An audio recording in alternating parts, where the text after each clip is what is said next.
Oke teman-teman, Bismillahirrahmanirrahim. Assalamualaikum warahmatullahi wabarakatuh.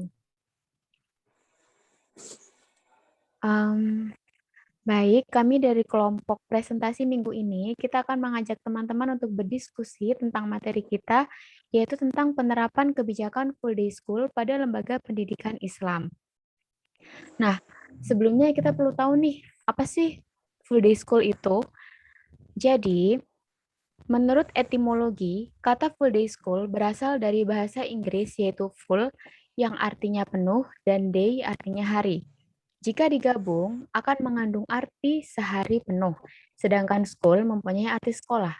Jadi full day school itu adalah sebuah sistem pembelajaran yang dilakukan dalam kegiatan belajar mengajar yang dilakukan sehari penuh dengan memadukan sistem pembelajaran secara intensif, yaitu dengan memberikan tambahan waktu khusus untuk pendalaman selama 5 hari, yaitu Senin sampai Jumat, dan Sabtu diisi dengan relaksasi atau kreativitas. Lalu full day school itu sendiri merupakan suatu kebutuhan waktu yang diperlukan untuk mengantisipasi terhadap perkembangan sosial budaya sebagai akibat negatif dari globalisasi.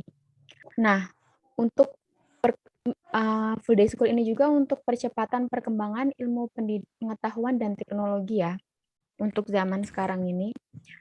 Lalu untuk waktunya sendiri, full day school itu untuk anak-anak TK, terutama kanak-kanak, itu dimulai dari pukul setengah 8 hingga setengah 1 siang. Sedangkan untuk ukuran anak sekolah dasar, SMP, dan sekolah menengah atas, itu dimulai dari pukul setengah 8 pagi hingga setengah 4 sore. Nah, lalu di sini kita ada 3 konsep dasar full day school. Nah, yang pertama yaitu dasar yuridis atau hukum, yang kedua dasar religius, dan yang ketiga dasar sosial psikologi. Yang pertama dasar yuridis atau hukum, yaitu dasar pelaksanaan pendidikan agama yang berasal dari peraturan perundang-undangan yang secara langsung dan tidak langsung dapat dijadikan pegangan dalam melaksanakan pendidikan agama. Jadi pedomannya itu terdapat pada UU nomor 20 tahun 2003 pasal 3 yang menyebutkan bahwa pendidikan nasional berfungsi mengembangkan dan membentuk watak serta peradaban bangsa yang bermartabat dalam rangka mencerdaskan kehidupan bangsa, bertujuan untuk berkembangnya potensi peserta didik agar menjadi manusia yang beriman dan bertakwa kepada Tuhan Yang Maha Esa, berakhlak mulia, sehat, berilmu, cakap, kreatif, mandiri, dan menjadi warga negara yang demokratis serta bertanggung jawab. Lalu yang kedua yaitu dasar religius, yaitu merupakan dasar-dasar yang bersumber dari Al-Quran dan hadis Nabi. Di sini kita menemukan contohnya salah satu ayat Al-Quran dalam surah Al-Mujadalah ayat 11 tentang kewajiban seorang muslim untuk menuntut ilmu. Yang artinya dalam surah tersebut adalah, hai orang-orang yang beriman, apabila dikatakan kepadamu, berlapang-lapanglah dalam majelis, maka lapangkanlah, niscaya Allah akan memberi kelapangan untukmu. Dan apabila dikatakan berdirilah kamu, maka berdirilah, niscaya Allah akan meninggikan orang-orang yang beriman di antaramu dan orang-orang yang diberi ilmu pengetahuan beberapa derajat. Dan Allah Maha mengetahui apa yang kamu kerjakan. Lalu untuk salah satu hadisnya kita menemukan yaitu qala Rasulullah sallallahu alaihi wasallam, wa man salaka tariqan yaltamisu fihi ilman sahlallahu lahu bihi tariqan ilal jannah, yang artinya siapa yang menempuh jalan untuk mencari ilmu maka Allah akan mudahkan baginya jalan menuju surga. Itu hadis riwayat Muslim nomor 2699. Dan yang ketiga, yaitu dasar sosial psikologi, yaitu semua manusia dalam hidupnya selalu membutuhkan adanya suatu pegangan hidup yang disebut agama. Lalu, next. Nah, dalam penerapan konsep dasar full day school ini sendiri, pasti kita akan menemukan beberapa kelebihan dan kekurangannya ya. Nah, kita di sini ada, di antaranya ada 3 kelebihan dari penerapan konsep full day school ini. Yang pertama yaitu keunggulannya, sistem full day school lebih memungkinkan terwujudnya pendidikan utuh. Nah, pendidikan utuh di sini menurut Benjamin S. itu kebutuhan sasaran objektivitas yang didapat itu dari segi kognitif, afektif, dan psikomotorik itu kita dapat semua siswanya itu. Terus yang kedua, sistem full day school lebih memungkinkan terwujudnya intensifikasi dan efektivitas proses edukasi. Kenapa demikian? Karena memang siswa kan dituntut untuk belajar di sekolah, belajar dan bermain di sekolah dari pagi hari hingga sore hari. Jadi selama sekitar kurang lebih 7 jam itu kan bareng-bareng di sekolah, diawasi oleh para guru di sekolah. Dan yang ketiga yaitu sistem full day school merupakan lembaga yang terbukti efektif dalam mengaplikasikan kemampuan siswa dalam segala hal. Seperti contohnya nih, mengaplikasikan PAI atau pendidikan agama Islam yang mencangkup semua ranah, baik kognitif, afektif, maupun psikomotorik, dan juga kemampuan berbahasa asing. Jadi kan sekarang kan udah banyak kan yang full day school, mereka tuh juga mengunggulkan kalau alumninya itu bakal lancar bahasa Inggris, Arab, Indonesia, contohnya gitu. Lalu next. Lalu untuk kekurangan dari penerapan full day school itu sendiri, yaitu contohnya sistem full day school seringkali menimbulkan rasa bosan pada siswa. Ini wajar teman-teman, soalnya kan sistem full day school itu kan mengharuskan siswa dari pagi sampai sore hari itu kan di sekolah. Jadi memang memungkinkan untuk tumbuh rasa bosan pada siswa itu sendiri. Nah, di sini dibutuhkanlah para SDM atau tenaga pengajar, guru-guru itu yang memiliki metode-metode kreatif agar membuat suasana full day school itu terasa menyenangkan dan nggak membosankan bagi siswa. Dan yang kedua, sistem full day school memerlukan perhatian dan kesungguhan manajemen bagi pengelola agar proses pembelajaran pada lembaga pendidikan yang berpola full day school berlangsung optimal. Jadi manajemennya harus bagus, SDM-nya harus bagus, dan pengimplementasiannya di sekolahnya itu emang harus baik gitu loh, biar semuanya berjalan lancar, siswa juga nggak bosan, jadi KBM juga berjalan lancar. Itu memang effortnya lebih ya kalau di full day school ini buat para SDM-nya, terutama para tenaga pendidiknya. Next. Nah, lalu di sini ada beberapa faktor penunjang dan penghambat pada penerapan full day school itu sendiri dalam lembaga pendidikan Islam. Nah, faktor penunjangnya yaitu ada sarana prasarana, dana operasional, sumber daya manusia, kurikulum, dan manajemen pendidikan. Jadi kurikulum itu merupakan suatu alat untuk mencapai tujuan pendidikan.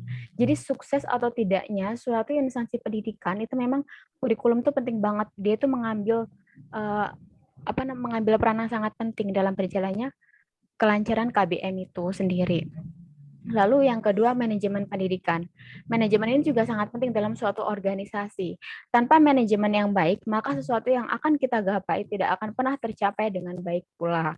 Lalu yaitu sarpras, sarana prasarana memang sangat dibutuhkan. Jadi memang sarprasnya itu harus memadai ya. Ini tidak hanya untuk sekolah full day school, tapi sekolah formal lainnya juga memang harus sarpras itu memadai gitu. Terlebih di full day school karena memang kan anak-anak di situ selama 7 jam dalam sehari kan dari pagi sampai sore. Jadi sarprasnya memang harus memadai. Lalu dana operasional. Dana operasional ini memang cukup mendasari dan berpengaruh besar dalam kesuksesan KBM atau berjalannya apalagi full day school itu dana operasional juga sangat mendasar. Lalu yang terakhir sumber daya manusia atau SDM yang tadi kita bahas, emang kalau di full day school itu kan guru dituntut untuk selalu memperkaya pengetahuan, keterampilan, serta harus memperkaya diri dengan metode-metode pembelajaran yang sekiranya tidak membuat siswa bosan. Karena full day school adalah sekolah yang menuntut siswanya seharian penuh berada di sekolah. Jadi effortnya itu guru lebih harus harus mengorbankan waktu lebih, terus perhatian lebih, wawasan, terus dia tuh harus menyumbangkan metode-metode yang kreatif agar siswanya betah di sekolah. Next. Oke, selanjutnya dari saya untuk melanjutkan materi pada siang hari ini, yaitu tadi sudah dijelaskan berbagai macam tentang penjelasan dari Mbak Nisma tentang full day school itu seperti apa, kemudian juga sistemnya seperti apa. Nah, sekarang saya akan menjelaskan tentang faktor penghambat full day school. Nah, faktor penghambat full day school itu yang pertama ada guru kurang profesional. Nah, dalam hal ini bisa dikatakan guru kurang profesional, yaitu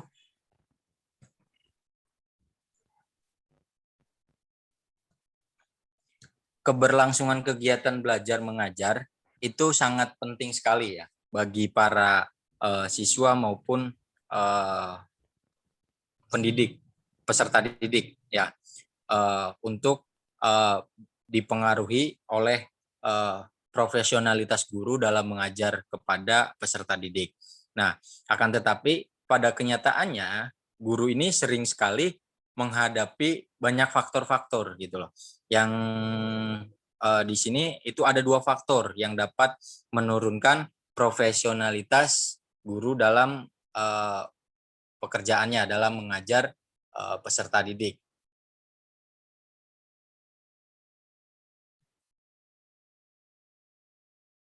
Nah, untuk faktor penghambatnya dari guru sendiri,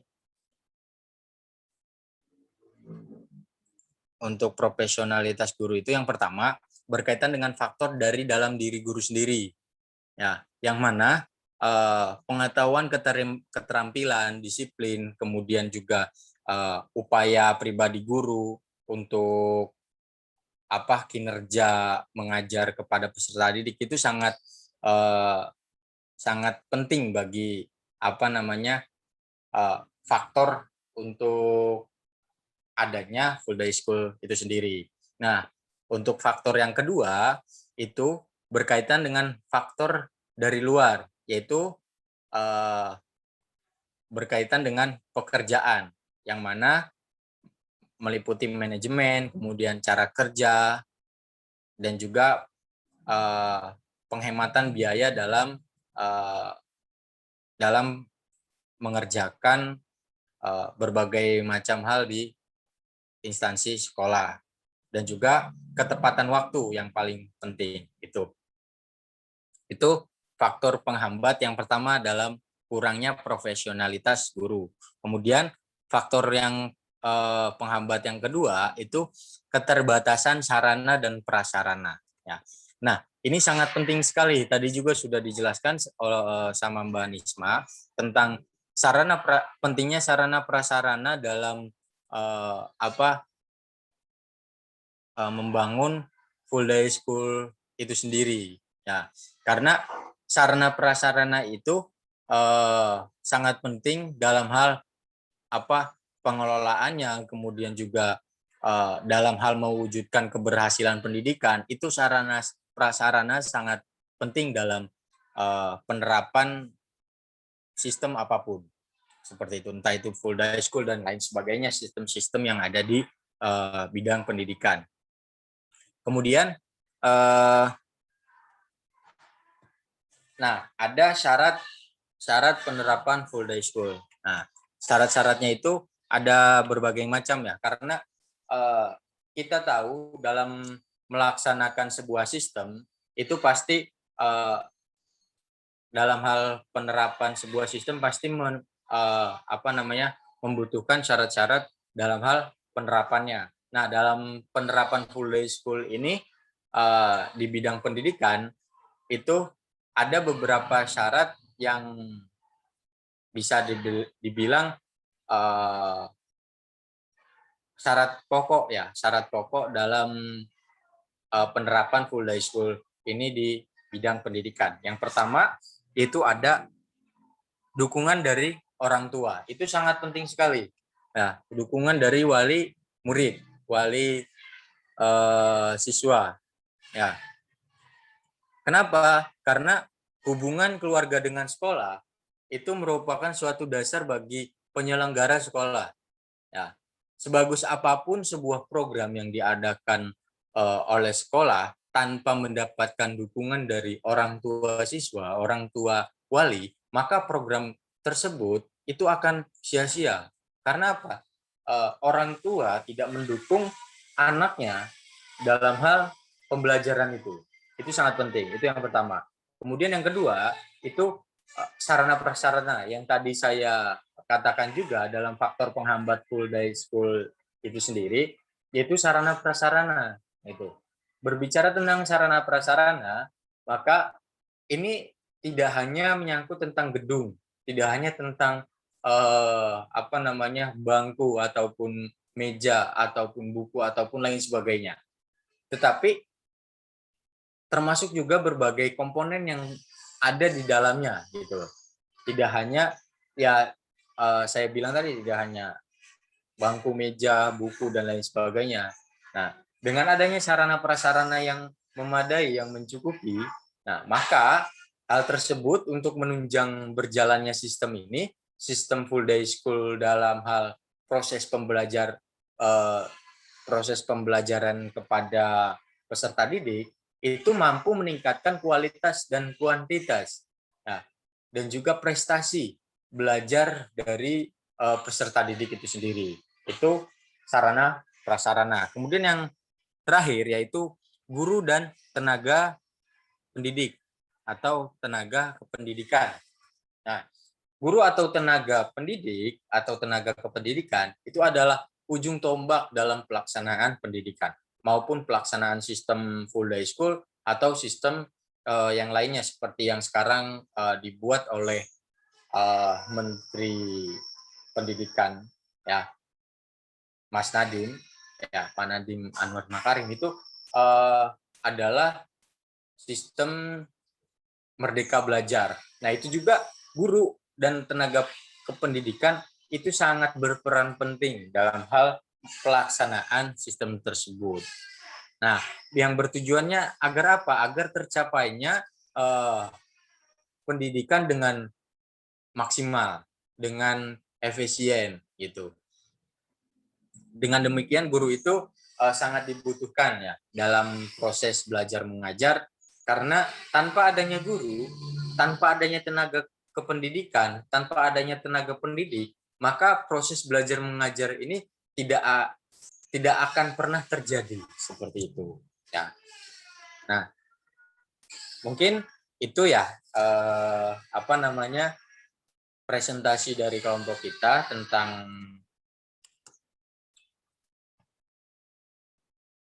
penerapan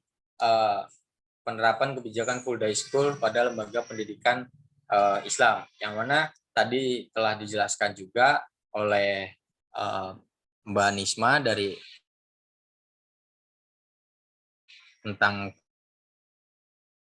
kebijakan yang ada di menurut perspektif pendidikan Islamnya, ada ranah Al-Quran dan hadis dan lain sebagainya. Nah, kesimpulan dari saya, pemerintah Indonesia itu telah melakukan berbagai upaya untuk meningkatkan kualitas dan kuantitas pendidikan formal di Indonesia. Begitu juga dengan adanya full day school. Nah, dengan demikian harus dilakukan agar outcome dari pendidikan itu dapat berdaya saing global, namun tetap tidak meninggalkan nilai dan pendidikan karakter yang selama ini banyak dikembangkan oleh sekolah-sekolah seperti itu. Upaya untuk meningkatkan sumber daya manusia, mulai dari meningkatkan kualitas, kemudian juga kualitas dari tenaga pendidiknya, penyedia sarana prasarana, dan lain sebagainya. Sampai mengubah kurikulum dalam penyelenggaraan pendidikan itu sendiri. Nah, upaya-upaya itu bahkan menjadi kebijakan nasional yang mau tidak mau sekolah wajib mengikutinya.